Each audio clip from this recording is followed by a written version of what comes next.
Dear students, the topic we consider is biotechnology and utilization of plant. It is third paper of botany, जैव तकनीकी और पादपों की उपयोगिता। यह बॉटनिक में थर्ड पेपर है आप लोगों के। इसके अंदर हम सबसे पहले देखेंगे पादपों की उपयोगिता। ये वाला भाग हम इसमें पढ़ेंगे। पादपों की उपयोगिता। इकोनॉमिक बॉटनी क्या होती है? इकोनॉमिक बॉटनी के अंतर्गत मानव में उपयोगी बहुमूल्य पादपों और उनसे प्राप्त उत्पादों का अध्ययन किया जाता है। इकोनॉमिक बॉटनी साइंस की वो शाखा है, वो ब्रांच है जिसके अंदर मानव के लिए उपयोगी बहुमूल्य पादपों और उनसे प्राप्त उत्पादों का अध्ययन किया जाता है। मानव सभ्यता में अपने उद्भव काल से ही पादपों पर निर्भर है। हम जानते हैं मानव अपने कई कार्यों के लिए, अपने कई आवश्यकताओं की पूर्ति के लिए पादपों पर निर्भर है। और ऐसा कहा जाता है कि मानव पृथ्वी पर पादपों के मेहमान के रूप में आया है। मतलब पादप पहले आए हैं और उसके बाद मानव यहाँ पृथ्वी पर आए हैं during the period of evolution के टाइम पे। और मानव अपनी प्रत्येक आवश्यकता की पूर्ति हेतु प्रत्यक्ष और अप्रत्यक्ष रूप से पादपों पर ही निर्भर रहता है। तो इकोनॉमिक बॉटनी वह ब्रांच है जिसके अंदर हम ये पढ़ते हैं कि मानव के लिए क्या उपयोगी पादप हैं, या पादप पूरा या उसके प्रोडक्ट्स हैं, उसके उत्पाद हैं, जिसका हम इसमें अध्ययन करते हैं।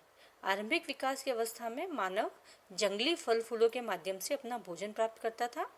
लेकिन जैसे कहते हैं ना कि आवश्यकता ही आविष्कार की जननी है, तो जैसे जैसे मानव सभ्यता का विकास हुआ वैसे वैसे उसकी आवश्यकताएं बढ़ने लगी और उसने कृषि करना प्रारंभ कर दिया। कृषि जैसे ही प्रारंभ किया तो नई नई जातियों का विकास हुआ, नई नई जातियाँ, पादप की नई नई जातियाँ बनी और उसके माध्यम से उसने जितनी उसको आवश्यकता थी उस हिसाब से उसने कार्य करके उसको अपने फ़ायदे के लिए उसका यूज़ किया, उसको काम में लिया, अपने दिनचर्या में उसको काम में लिया, अपने दिनचर्या में पादपों का प्रयोग किया। मानव ने अपने उपयोग के आधार पर पौधों का वर्गीकरण कर दिया। उनमें से कुछ मानव उपयोगी पादप व पादप उत्पादों का अध्ययन हम इसमें करेंगे। इसमें हम इकोनॉमिक बॉटनी में या पादपों की उपयोगिता में कुछ आपके सिलेबस में जो मेंशन है उसका हम इसमें अध्ययन करेंगे, जिसमें मानव ने अपने उपयोग के आधार पर पादपों का वर्गीकरण कर रखा है। प्राथमिकता के आधार पर, उपयोगिता के आधार पर एक वर्गीकरण कर रखा है। तो आर्थिक वनस्पति विज्ञान या इकोनॉमिक बॉटनी के अंतर्गत हम क्या पढ़ते हैं? हम पढ़ते हैं मानव उपयोगी बहुमूल्य पादप और उससे प्राप्त उत्पाद। इसका हम इसमें अध्ययन करते हैं, क्योंकि मानव प्राचीन काल से ही अपने ज़रूरत के लिए पादपों पर प्रत्यक्ष या अप्रत्यक्ष रूप से निर्भर करता है। तो इसमें मानव ने अपनी आवश्यकता के अनुसार से अपनी उपयोगिता के आधार पर पादपों को कुछ भागों में विभाजित कर रखा है। उसके अंतर्गत हम विभिन्न पादपों का अध्ययन करेंगे।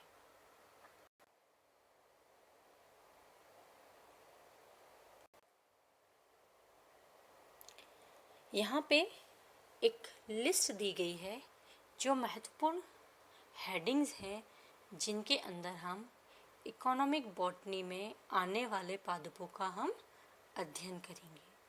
ठीक है, पादप किस प्रकार से उपयोगी है उसको कैटेगराइज किया गया है, उसका एक वर्गीकरण किया है मानव ने अपनी उपयोगिता के आधार पर। तो सबसे पहला है अनाज। अनाज मुख्य भोजन के रूप में मानव के लिए काम में आता है, जिसमें मुख्य एग्जाम्पल हम देख सकते हैं गेहूँ, चावल, मक्का, जौ।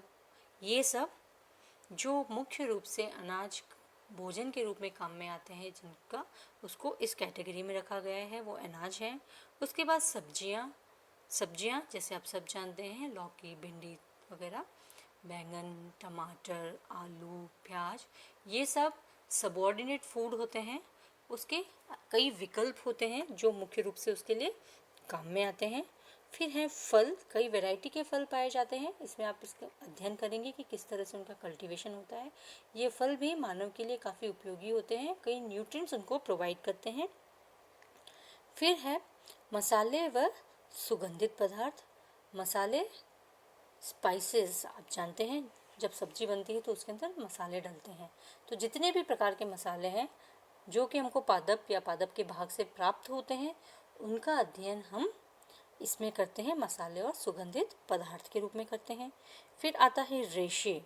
रेशे, पादप से हमको कुछ रेशे युक्त पदार्थ प्राप्त होते हैं जिनको रेशे कहा जाता है, और ये रेशे मानव के लिए कई तरह से उपयोगी हैं। मुख्य रूप से जो कपास होता है वो वस्त्र इत्यादि के निर्माण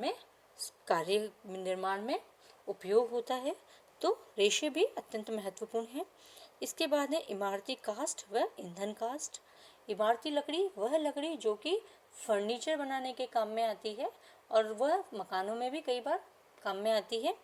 तो इमारती काष्ठ तो वो काष्ठ है, वो लकड़ी है जो कि फर्नीचर वगैरह बनाने में काम में आती है, और ईंधन काष्ठ वो लकड़ी है जो ईंधन के रूप में, अपना चूल्हा जलाने के रूप में व्यक्ति काम में लेता है।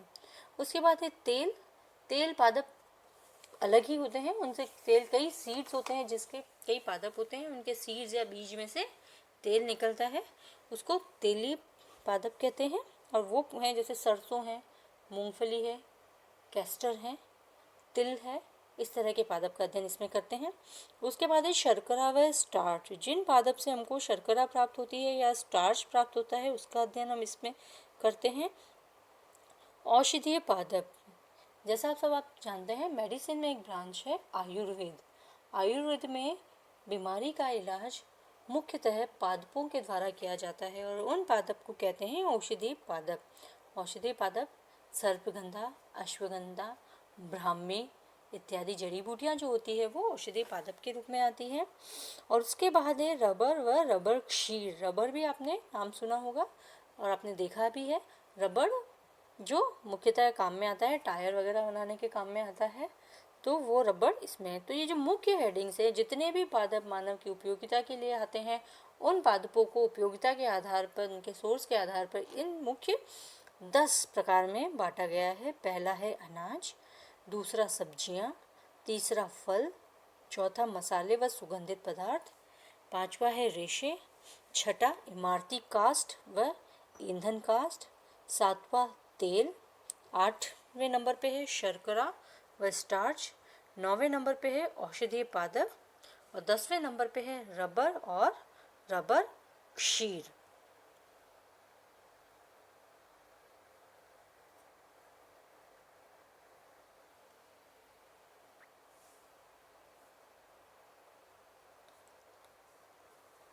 अगर हम अनाज का अध्ययन शुरू करें, सबसे पहले अगर हम अनाज को कंसीडर करते हैं तो अनाज समूह का महत्वपूर्ण स्थान होता है।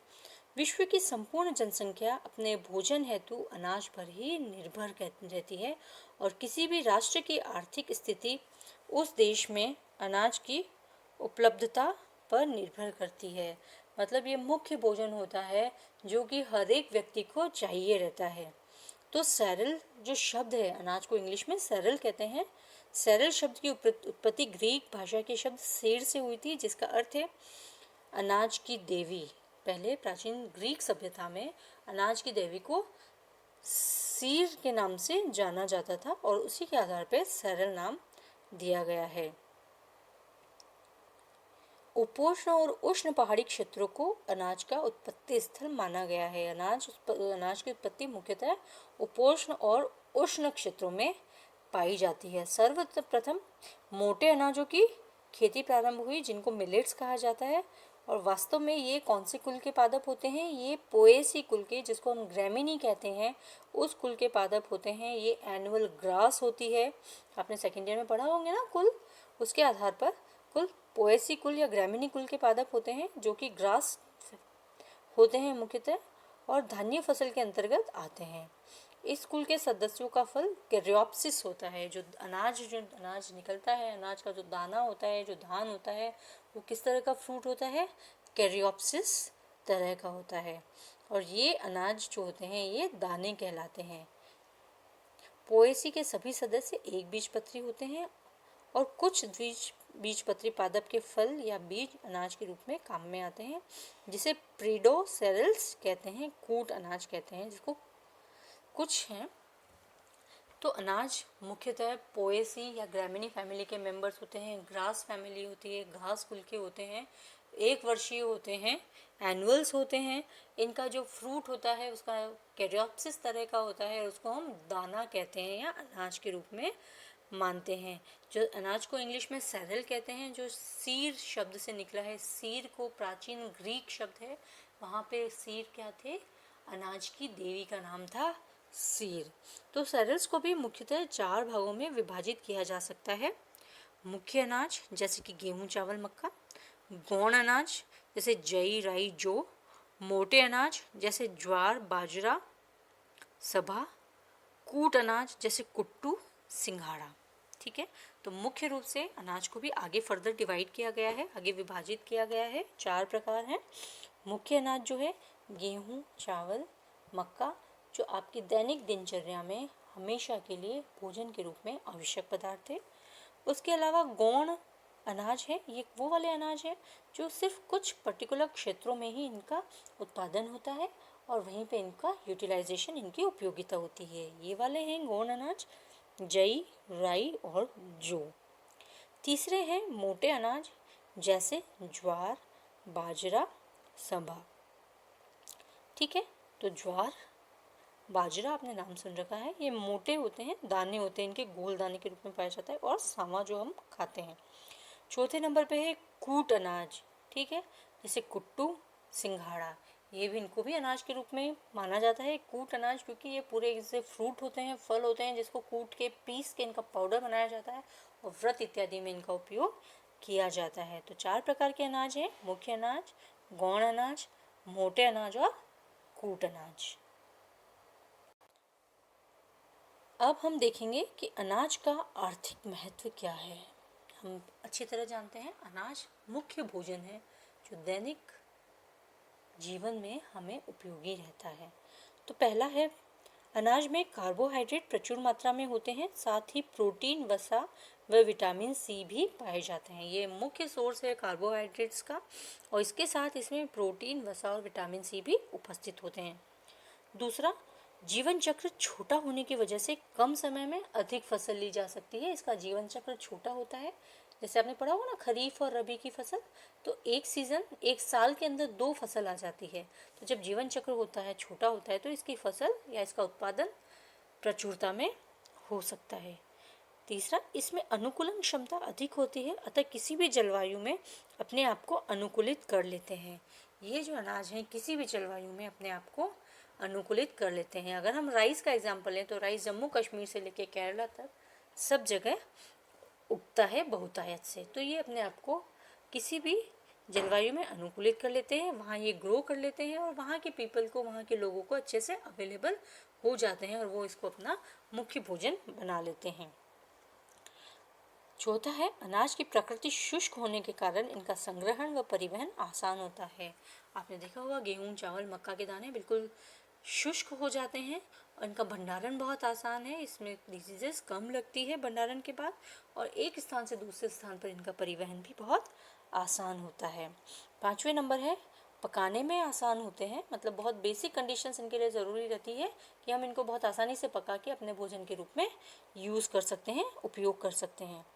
छठा है, विश्व के सभी स्थानों पर इनकी खेती आसानी से हो सकती है। ये हमने देखा था, हर जलवायु में ये अपने आप को अनुकूल कर लेते हैं, तो किसी भी क्षेत्र में इनकी खेती आसानी से हो सकती है। तो इकोनॉमिक इम्पोर्टेंस ऑफ सेरेल, आर्थिक महत्व क्या है? सबसे पहला, ये मुख्य सोर्स होता है कार्बोहाइड्रेट्स का, इसके अलावा इसमें प्रोटीन, वसा और विटामिन भी पाए जाते हैं। दूसरा, इनका जीवन चक्र छोटा होता है, तो इनकी एक अधिक फसल ली जा सकती है।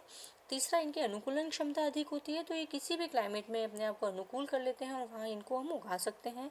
चौथा, प्रकृति शुष्क रहती है ताकि इनका संग्रहण और परिवहन आसानी से हो जाए। पाँचवा, पकाने में बहुत आसान होते हैं, इनके लिए बहुत ज़्यादा ज़रूरत नहीं पड़ती है, कोई मसालों की ज़रूरत नहीं पड़ती इनके साथ, इनको बहुत आसानी से पकाया जा सकता है। और छठा, विश्व के सभी स्थानों पर इनकी खेती आसानी से की जा सकती है, तो वहाँ पे ये भोजन के रूप में उपस्थित होता है, अवेलेबल होता है सबके लिए।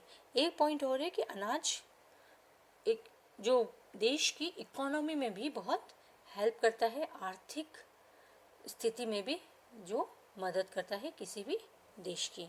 तो आज के ये टॉपिक्स थे हमारे अबाउट आप योर थर्ड पेपर, आपके थर्ड पेपर के हिसाब से जैव प्रौद्योगिकी और पादपों की उपयोगिता। तो हमने पादपों की उपयोगिता के बारे में आपको बताया और उसके साथ ही अनाज का महत्व और उसके प्रकार बताए। धन्यवाद।